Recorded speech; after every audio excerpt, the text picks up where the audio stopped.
Elle a transformé son mari en squelette pour devenir riche. Bienvenue dans French African Folktale. Elle s'est précipitée vers son amie. Quand elle a entendu les cris des femmes venir de partout. Maman Hadassa, donne-moi ce pagne-là. Moi j'en veux 10. Tu n'as pas la couleur bleue. Les bijoux aussi, madame. J'aime trop. C'est combien les 5 là? Je prends tout. J'ai 100 000 francs CFA, je prends tout ton étal. Imani a regardé. Les clientes se bousculaient. Les pagnes partaient comme du pain chaud. Hadassa, elle souriait. Imani s'est approchée. Elle a secoué la tête. Et dit. Eh ma chérie. C'est chaud ici, et... Moi aussi je veux devenir comme toi. Imani et Hadassa. C'étaient pas des inconnus. Elles se connaissaient depuis l'enfance. Même quartier. Même école. Elles ont grandi ensemble. Toujours collées. Toujours ensemble. Elles ont fait leurs études. Mangé dans la même assiette. Et rigolé dans les mêmes classes. Et puis un jour. Elles ont pris une décision. On va vendre. On va se débrouiller. Elles ont commencé à vendre des pagnes. Des bijoux. Au marché de Nkembo. Là-bas, à Libreville. C'est là que tout a commencé. Imani. Elle voyageait beaucoup. Bénin, Togo, Chine. Elle partait chercher les pagnes elle-même. Elle dormait sur la route. Elle négociait dans les dépôts. Elle se battait. Elle avait même ouvert un magasin à Libreville. Elle faisait tout pour réussir. Son amie Hadassa aussi vendait. Même marchandises. Même ville. Elle avait un magasin à Libreville. Mais il y avait une chose qui clochait. Hadassa, elle ne bougeait pas. Jamais. Elle ne voyageait pas. Mais elle prospérait. Des containers arrivaient chez elle. Tous les mois. Parfois même plusieurs. Ça débordait dans son dépôt. Les pagnes remplissaient le magasin. Elle n'avait même plus de place. Et le prix? C'était comme au Togo, Chine. Prix de gros. Moitié prix. Même ceux qui voyageaient avant ont arrêté. Ils venaient acheter chez elle. Parce que Hadassa vendait comme si elle était là-bas. Mais elle n'avait jamais voyagé. Imani s'est approchée doucement. Les clientes étaient encore là. Mais elle s'en fichait. Elle s'est tenue devant Hadassa. Et dit. Toi tu prospères, hein? Moi depuis que j'ai commencé, je voyage. Je pars. Je reviens.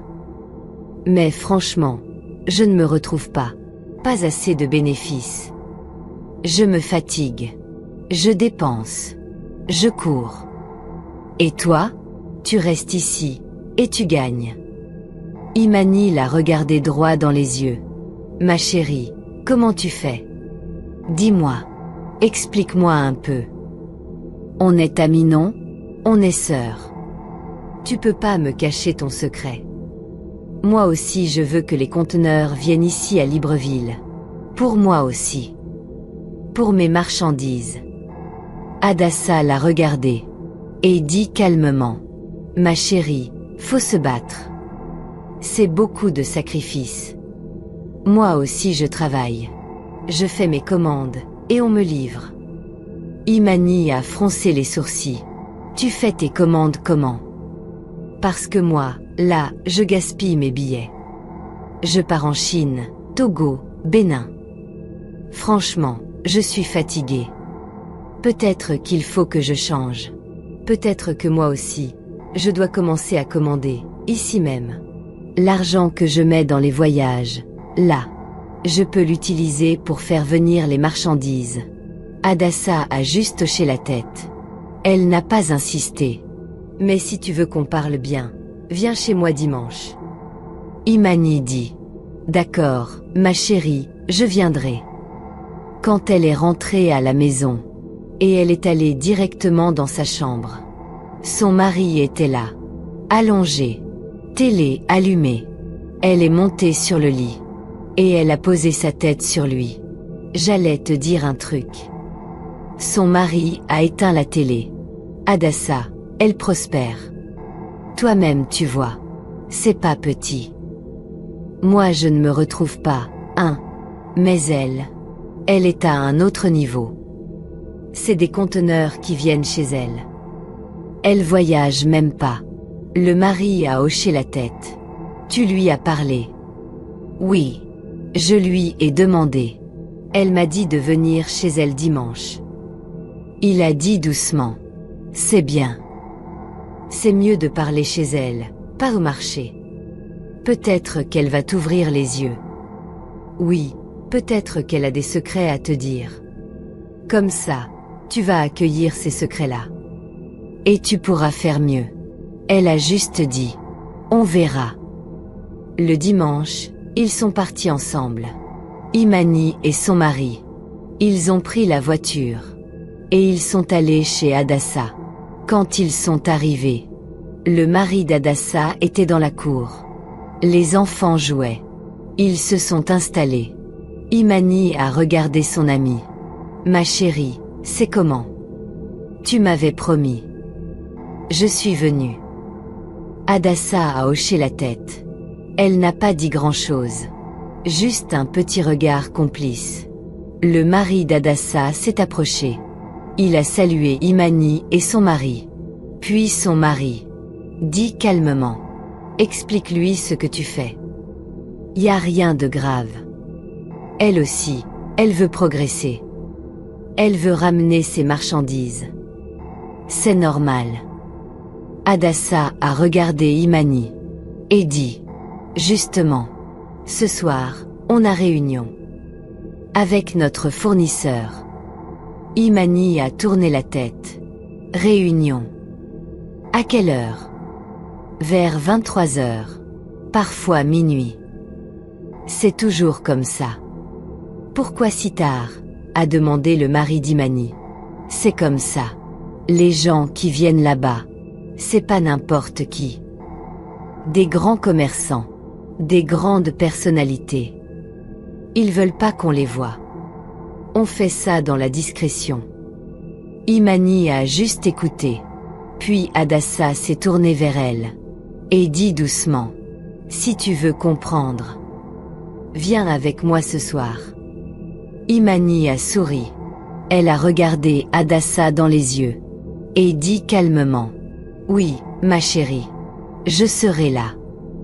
Elles se sont embrassées. Puis Imani et son mari sont remontés dans la voiture. Direction la maison. Arrivés à la maison. Ils ont mangé. Ils ont ri. Ce soir-là, tout semblait normal. Mais dans le cœur d'Imani, il y avait cette phrase.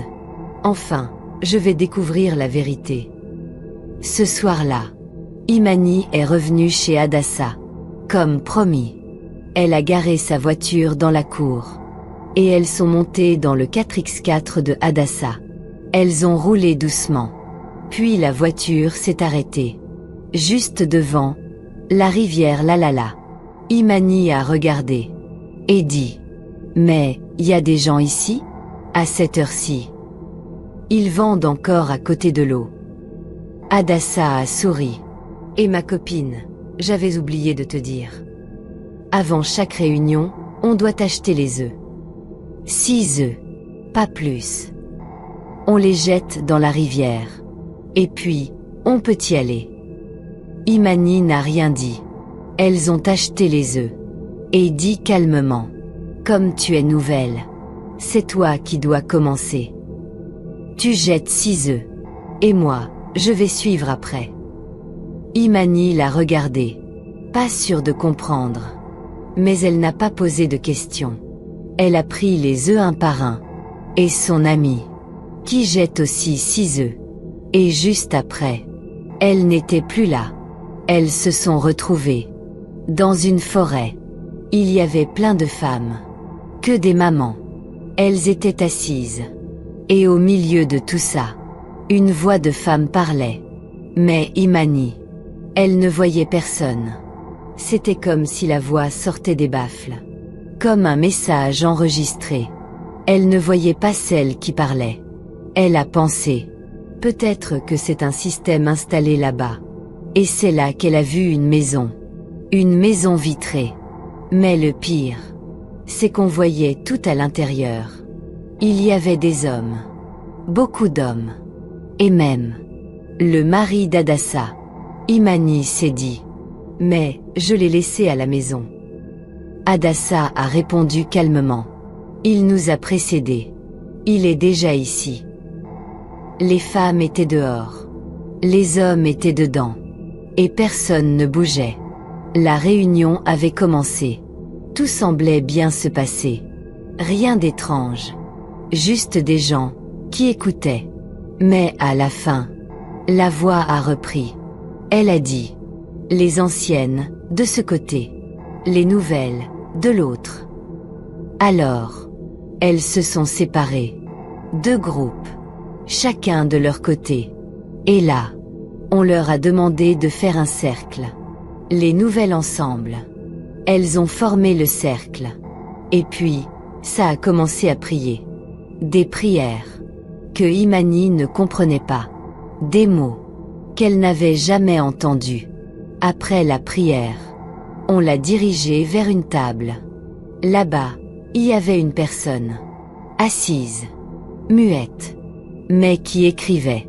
Elle notait les noms. Sans parler. Juste un regard. Et un stylo qui bougeait vite. Quand ce fut son tour, la voix est revenue. Une voix qu'on ne voyait pas. Mais qu'on entendait clairement. On va te donner une poussière. Imani a foncé les sourcils. C'est pour quoi faire. La voix a continué. Comme si elle n'avait rien entendu. Quand tu vas rentrer chez toi, tu prends un peu d'eau. L'eau à boire. Tu y mets la poussière. Et tu la donnes à ton mari. Imani a hésité. Et dit. Mais, il va sentir le goût. Non. C'est comme de l'eau. Exactement pareil. Elle a pris la poussière. Elle n'a rien dit. Et puis, on lui a dit autre chose. On a enregistré ton nom. Bientôt, tu recevras ton premier conteneur. Mais, je dois envoyer de l'argent. Non. Chez nous, tu vends d'abord. Et après, tu paies. On regarde comment tu te débrouilles. Et si ça marche, tu continues. Imani a juste répondu. D'accord, merci. C'est là que tout a vraiment commencé. Entrez, entrez. L'histoire ne vient que de commencer. Elle a juste regardé Hadassa. Et elle lui a dit. Ma copine, merci. Sur le chemin du retour, il y avait que de l'eau. Elles se sont retrouvées encore au bord de la rivière. Elles ont repris la voiture. Elles sont rentrées. Arrivées chez Hadassa, Imani a repris sa voiture. Parce qu'elle l'avait laissée là-bas. Elle ne pouvait pas partir avec 2 voitures. Elle a roulé doucement. Et elle est rentrée chez elle. Arrivée là-bas, son mari l'attendait. Elle est entrée. Et elle lui a dit calmement. Chérie, tout s'est bien passé. Ils ont pris mon nom là-bas. Et toi, t'as pas soif? Attends, je vais prendre un peu d'eau. Elle a pris de l'eau. Et dans ce qui restait dans le verre, elle a mis la poussière. Et elle lui a tendu le verre. Toi, tu n'aimes jamais boire de l'eau. Bois un peu. C'est peut-être pour ça que tu es un peu fatigué ces temps-ci. Son mari a rigolé. Ah non, toi là. Quand tu es contente, tu parles trop. Il a bu. Ils sont allés dormir. Le matin, normalement, c'est toujours le mari qui se lève avant. Mais ce jour-là, c'est la femme qui s'est réveillée. Il était 8 heures. Elle s'est tournée. Son mari ne s'était pas encore levé. Mais, il respirait. Elle l'a secoué doucement. Chérie, réveille-toi. Tu dois aller au travail. Mais l'homme ne se réveillait pas. Elle a commencé à paniquer. Elle a pris son téléphone. Elle a appelé Hadassa. Ma sœur, mon mari ne se réveille pas. Il dort toujours. Et Hadassa lui dit. Ferme toutes les fenêtres. Ferme ta chambre à clé. Dis à tes enfants que leur père a voyagé. Qu'il va revenir. Puis elle a ajouté. Prépare-toi. Ce soir, on va se revoir. Y a réunion. Et le soir venu, elles se sont retrouvées, comme d'habitude. Même endroit. Même heure. La rivière la. Elles ont jeté les œufs.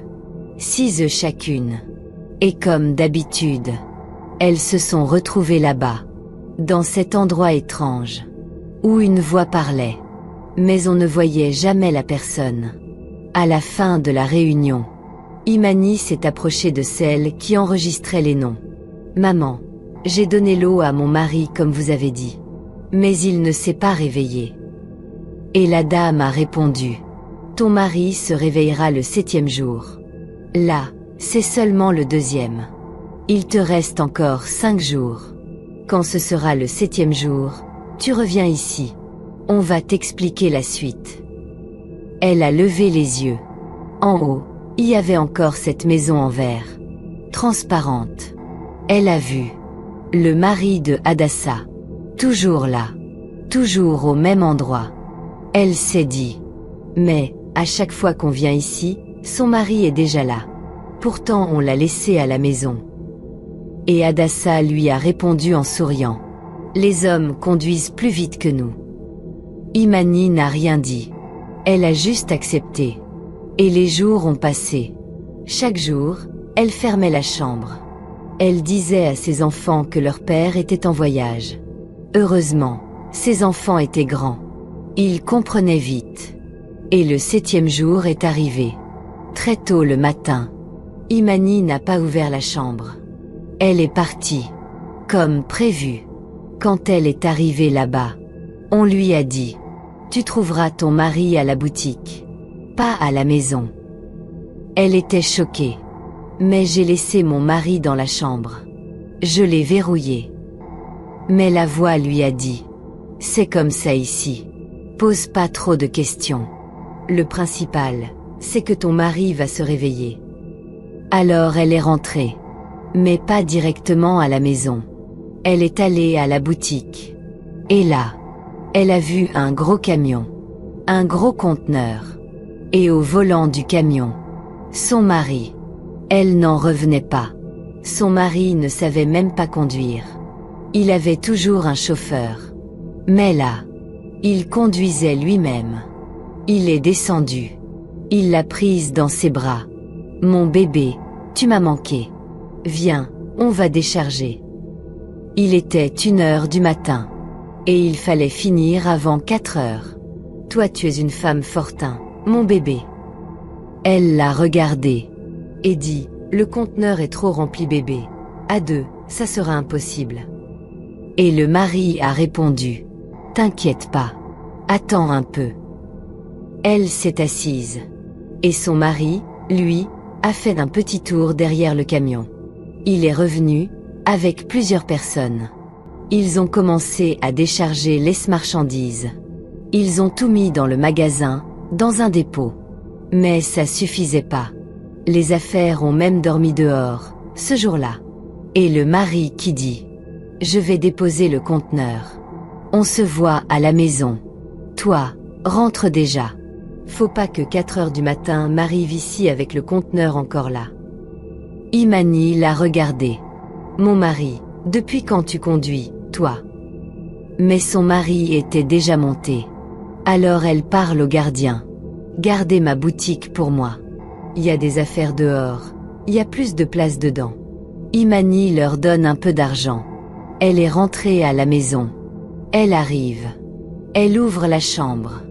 Son mari n'était pas sur le lit. « Oh mon Dieu! Mais j'avais fermé la chambre, je devais le trouver dedans. » Et là, son mari sort du couloir. « Ma chérie, tu me cherchais? Je suis là. » Elle comprenait plus rien. Ça l'a dépassée. Elle voulait pas poser trop de questions. Alors ils sont allés dormir. Et entre-temps, chaque mois, on déposait les conteneurs. Elle vendait comme jamais. Jusque-là, aucun problème. Rien à signaler. Mais à la 6e année, oui, 6 ans plus tard, elle a commencé à réfléchir. Je fais plus comme ça. Pendant 6 bonnes années. Elles avaient encore réunion. Elles ont fait comme d'habitude. Les 6 œufs. La rivière. Elles sont parties. Et là, la voix lui dit. Ma chérie, ça fait 6 ans qu'on te sert. On t'a jamais rien demandé. Mais toi, t'as mangé tous les bénéfices seul. Maintenant, il est temps que tu nous serves. On a besoin d'un sacrifice. Elle a demandé. Quel sacrifice? Qu'est-ce que vous allez prendre? Ils ont répondu. T'inquiète. On te dira. Mais retiens bien. À la 7e année, tu nous dois quelqu'un. Et à la maison. Son mari. Il ne parlait plus beaucoup. Chaque jour, minuit, il disait. Bébé, il est minuit, je dois partir. D'accord, pas de problème ma chérie. Vas-y, bisous. Il était devenu très docile. Et la 7e année, elle n'a pas tardé. Elle est arrivée. Comme prévu. Elle est partie à sa réunion habituelle. Et là-bas, ils lui ont dit. Quand tu vas rentrer à la maison, ce que tu vas voir, faut pas crier. Faut accepter. D'accord. Oui, d'accord. Elle est rentrée à la maison. Elle s'est assise sur le lit. Mais elle avait un poids dans le cœur. Elle réfléchissait à mon Dieu. Qui est-ce qu'on va prendre chez moi? Et là, pendant la nuit, quelqu'un la touchait. Mais c'était pas normal. La main était dure. Froide. Rigide. Elle s'est retournée pour voir. Et ce qu'elle a vu, c'est un squelette. Un vrai squelette. Couché sur le lit. Qui la touchait? Elle a voulu crier, mais rien. Pas un son. Et le squelette lui dit. Depuis tout ce temps, tu vis avec un squelette. Ton vrai mari, lui, il est de l'autre côté. Ce que les autres voient, c'est ton mari. Mais toi, tu vas commencer à voir le squelette. Elle a compris que tous les jours, elle dormait avec la mort. Les enfants, eux, voyaient leur père normalement. Mais elle ne voyait que squelette. Et c'est pas fini. Un jour, elle monte en voiture. Et squelette lui dit. Conduis. Je vais te montrer quelque chose. Ils sont allés chez Adassa. Et là, elle voit son ami.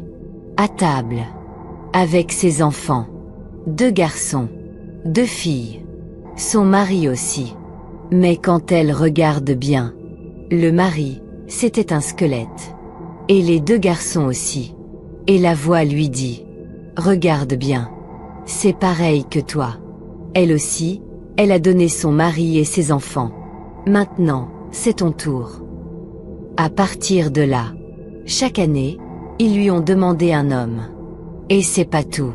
Un jour, elle est encore allée à cette fameuse réunion. Et c'est là qu'elle a vu son mari. Dans une maison vitrée. Il pleurait. Il criait. Pourquoi tu m'as fait ça? Qu'est-ce que j'ai fait pour mériter ça? Regarde comment je souffre. Et pourtant, à la maison, le mari était là. Tranquille. Vivait normalement. Mais elle avait vu l'autre côté. Elle savait maintenant. C'était fini. Elle pouvait plus supporter. Elle a commencé à regretter. La tristesse envahissait son cœur. Et si demain, ils prennent encore mes enfants? Je vais devenir folle. Elle ne dormait plus. Elle vivait avec squelette. Chaque minuit, c'était l'appel. Elle devait partir. Rejoindre l'autre monde. Jusqu'au jour où elle a pris une décision. Elle est allée voir un homme de Dieu. Un grand pasteur de Libreville. Il priait pour des gens. Et les démons partaient. Quand elle est arrivée là-bas, elle a commencé à tout raconter. Le pasteur lui dit. Où sont tes enfants? Va les chercher. Tout de suite. Elle est partie. Elle est revenue avec 4 enfants. Mais un 5e manquait. Il était déjà parti, avec son père. Son père? Tu connais déjà. Pendant qu'elle était à l'église, elle a laissé un message au gardien. Si mon mari revient avec l'enfant, dis-leur de me rejoindre ici. Mais ce soir-là, c'était trop tard.